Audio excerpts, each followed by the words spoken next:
Hi everyone, Pam here from Creative Homescaping.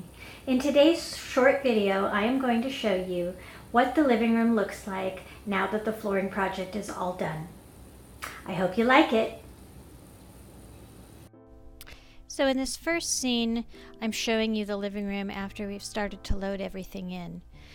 You might notice that we've switched the layout a little bit. I used to have the piano on this wall where the couch is now, but I decided to try moving the piano over to the other wall here between the two bookcases.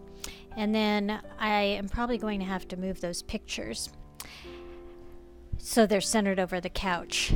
And here's a look after we've loaded most of the things in. You may notice we didn't put the rug back down on the floor.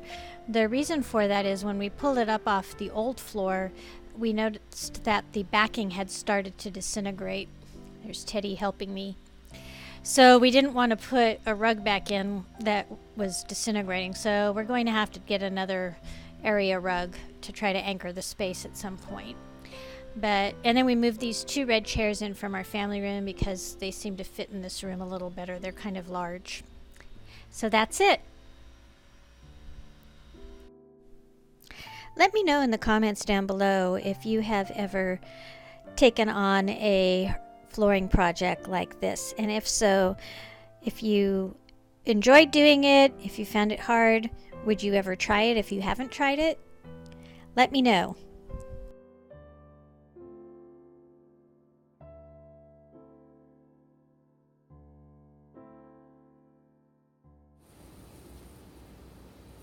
So did you enjoy the tour of the after of our living room?